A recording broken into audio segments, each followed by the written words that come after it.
Hello everyone, this side Mohit senior. Welcome back to our YouTube channel. बच्चों, double eight triple C की official website के ऊपर कल रात एक नया नोटिस जो पब्लिश किया गया था कैटेगरी को लेकर। तो जो भी बच्चे कैटेगरी के सर्टिफिकेट लगा रहे हैं तो उनको एक चीज का जो खास करके जो ध्यान रखना पड़ेगा, अगर आप किसी रिजर्व्ड कैटेगरी से हो या फिर अनरिजर्व्ड कैटेगरी से हो, सबके लिए वीडियो बहुत ज्यादा इंपॉर्टेंट होने वाली है। आज की वीडियो के अंदर उसी नोटिस को मैं आपको अच्छे से एक्सप्लेन करने वाला हूँ, क्योंकि बहुत सारे बच्चों के डाउट्स भी थे कि सर मेरे पास ये सर्टिफिकेट नहीं है, मेरे पास ये सर्टिफिकेट नहीं है। तो इसके लिए खुद ही डबल एट ट्रिपल सी ने जो क्या कर दिया, क्लैरिफाई कर दिया। जिन बच्चों को सीट अलॉट हुई है उनके लिए भी है, जिन बच्चों को सीट अलॉट नहीं हुई है उनके लिए भी, यानी कि हर बच्चे के लिए जो है वो नोटिस जो वो रहने वाला है। सबसे पहले मैं आपको नोटिस दिखा भी देता हूँ और आपको अच्छे से वो समझा भी देता हूँ कि एक्चुअल में इस नोटिस में आया क्या है। बच्चों, जैसे आप गूगल के ऊपर double eight triple C search करोगे, सर्च करने के बाद इस तरह का इंटरफेस आपके सामने ओपन होगा। तो जैसे ही हमारे पास सबसे पहले नंबर वाली इनकी ऑफिशियल वेबसाइट है, तो जैसे आप इसके ऊपर क्लिक करोगे, क्लिक करने के बाद इस तरह का इंटरफेस आ जाएगा। तो जैसे आप यहाँ पे यूजी काउंसलिंग के ऊपर क्लिक करोगे, क्लिक करने के बाद इस तरह का इंटरफेस आपके सामने ओपन होगा। तो यहाँ पे आप देख सकते हो कि नोटिस आया हुआ कैटेगरी चेंज को लेकर। तो जैसे ही यहाँ पे आप क्लिक करोगे तो यहाँ पे कुछ एक नया नोटिस जो निकलकर सामने आया कैटेगरी को लेकर। जिन बच्चों की कैटेगरी रिजर्व्ड है या फिर अनरिजर्व्ड है तो उनके लिए एक बड़ी नोटिफिकेशन निकलकर सामने आई है। मैं आपको अच्छे से समझा देता हूँ इस नोटिफिकेशन में एक्चुअल में आया क्या है। तो बच्चों, इस नोटिस को थोड़ा सा ध्यान से समझना, बहुत ज्यादा इंपॉर्टेंट नोटिस है। जैसे कि मैंने अभी आपको पहले बताया, इस नोटिस को कल रात जो वो रिलीज किया गया था 5 तारीख को। तो यहाँ पे लिखा क्या है आप देख सकते हो, अर्जेंट अटेंशन पार्टिसिपेटिंग इंस्टीट्यूट और कैंडिडेट दोनों के लिए होना वाला है ये नोटिस। चाहे कॉलेजेस के लिए भी ये नोटिस है और इंस्टीट्यूट्स के लिए यानी कि और कैंडिडेट्स के लिए भी है, जो भी पार्टिसिपेट करने वाले हैं किसके अंदर, डबल एट ट्रिपल सी के अंदर या फिर ऑलरेडी पार्टिसिपेट कर चुके हैं। तो यहाँ पे देख सकते हो आपने क्या लिखा है, this is to inform that in case candidates of the OBC NCL EWS etcetera, यानी कि आपके पास कोई भी रिजर्व्ड कैटेगरी का अगर आपके पास सर्टिफिकेट है, ठीक है, कैटेगरी अगर आपको अलॉट की गई है on the AIQ UG seat under के अंदर जनरल ओपन यूआर कैटेगरी, क्योंकि कुछ बच्चे ऐसे होंगे जिनको ओबीसी एनसीएल या फिर अपनी कैटेगरी का जो बेनिफिट नहीं मिला होगा, उनकी जो सीट है वो जनरल में कन्वर्ट कर दी गई होगी। ठीक है, तो इसमें क्या लिखा गया, then the admission on the double eight triple C UG portal will be as follow. तो जो भी आपको उसमें सीट अलॉट की गई है जनरल के अंदर या फिर ओबीसी के अंदर, ईडब्ल्यूएस के अंदर, वो सारी पोर्टल के ऊपर जितनी भी सीट्स अलॉट की गई है वो सब कुछ आपको फॉलो करना पड़ेगा। लेकिन उसके नीचे यहाँ पे कुछ कंडीशंस लिखी हैं, वो देखो। सबसे पहले नंबर पे यहाँ पे कंडीशंस है। पहले नंबर की कंडीशन क्या है, candidate poses a valid category certificate. अगर आपके पास वैलिड सर्टिफिकेट है, यानी कि OBC NCL EWS SC ST जिस भी कैटेगरी पीडब्ल्यू, अगर आप किसी भी कैटेगरी से रिजर्व्ड कैटेगरी से हो तो आपके पास अगर वैलिड सर्टिफिकेट है तो without conversion of candidate category to the allotted category, तो विदा कन्वर्जन के आपको आपकी अलॉटेड कैटेगरी जो वो क्या कर जाएगी, मिल जाएगी।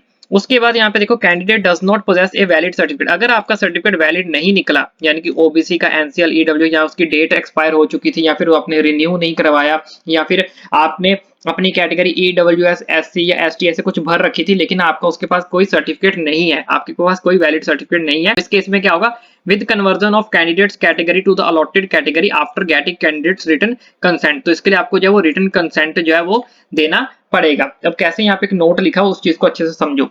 इसमें क्या लिखा है, if the college change the candidate category, अगर आपका कोई कॉलेज, जो भी कॉलेज आपको अलॉट हुआ है, अगर वो आपके कैटेगरी को चेंज कर देता है, जैसे कि OBC NCL EWS to the UR किसमें, अनरिजर्व्ड में कैटेगरी में, ड्यूरिंग एडमिशन के टाइम जब आप एडमिशन लेने जाओगे, तो अगर कोई कॉलेज जो है वो आपकी कैटेगरी को कन्वर्ट करके यूआर में डाल देता है, इस चीज का ध्यान रखना कि अगर आप किसी कॉलेज के अंदर एडमिशन लेने जाते हो, एडमिशन लेने टाइम आपका जो कॉलेज है वो आपकी कैटेगरी को जो है सीट को अगर यूआर कैटेगरी में डाल देता है ड्यूरिंग द एडमिशन, तो in that case the candidate will be considered as a UR candidate. तो वो कैंडिडेट जो है वो यूआर कैटेगरी के अंदर यानी कि अनरिजर्व्ड कैटेगरी के अंदर ही जो है वो कंसीडर होगा, चाहे फिर आप किसी भी कैटेगरी से हो। ठीक है, अगर कॉलेज ने आपकी कैटेगरी को चेंज करके यूआर में डाल दिया तो आगे आप जो है यूआर के अंदर ही कंसीडर हो गए in subsequent rounds of counselling, किसमें आगे सब्सिक्वेंट जितने भी राउंड होंगे, राउंड 2 राउंड 3 राउंड 4, यानी कि जब तक काउंसलिंग चलेगी आप जो है अनरिजर्व्ड कैटेगरी के अंदर ये जो वो है आएंगे। And they are not eligible for allotment of their category seat, फिर आपको कोई कैटेगरी सीट जैसे ओबीसी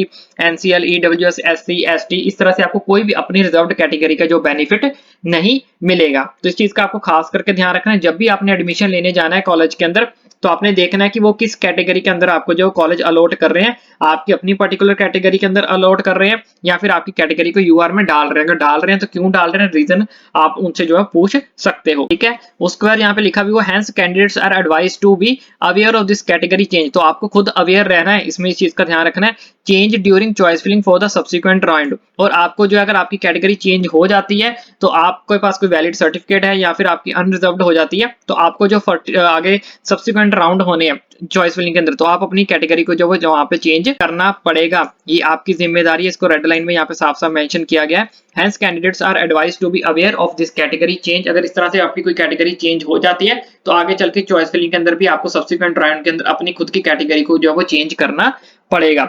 बाकी इस नोटिस को मैं टेलीग्राम चैनल पर भी शेयर कर दूंगा, आप इस चीज को अच्छे से पढ़ के अपने वैलिड सर्टिफिकेट देख लो, आपके पास वैलिड है नहीं है, रिन्यू करवा लो जितनी जल्दी हो सकता है, ठीक है, डेट्स के अनुसार। ठीक है बच्चों, आई होप आपको अच्छे से ये नोटिस समझ लग गया होगा। इनकेस फिर भी अगर आपको कोई डाउट कोई क्वेरी बचती है ओपनली मुझे नीचे कमेंट करके भी पूछ सकते हो। लेकिन एक चीज का आपको खास करके ध्यान रखना है कि जब भी आप किसी कॉलेज में एडमिशन लेने जाओ तो एडमिशन लेते टाइम आपको इस चीज का ध्यान जरूर रखना है कि आपका कॉलेज जो है वो आपको किस कैटेगरी के अंदर वो एडमिशन दे रहा है, सेम कैटेगरी के अंदर दे रहा है या फिर जो सीट आपको अलॉटेड हुई उस कैटेगरी में दे रहा है, या फिर आपको आपके सर्टिफिकेट्स के अकॉर्डिंग जो सीट दी जा रही है, क्योंकि वही सीट्स जो है वो आपकी आगे फॉरवर्ड होंगी। तो इस चीज का आपको जो खास करके ध्यान रखना है। एंड बाकी आपके भाई के चैनल को सब्सक्राइब जरूर कर लेना ताकि आने वाली इसी तरह की कोई और अपडेट, मेजर अपडेट निकल के सामने आती है, चाहे वो स्टेट के रिलेटेड हो, डबल ट्रिपल सी के रिलेटेड, नीट के related, each and every update आपको आपके भाई के चैनल पर मिलेगी। इस चैनल को सब्सक्राइब करना ना भूलें।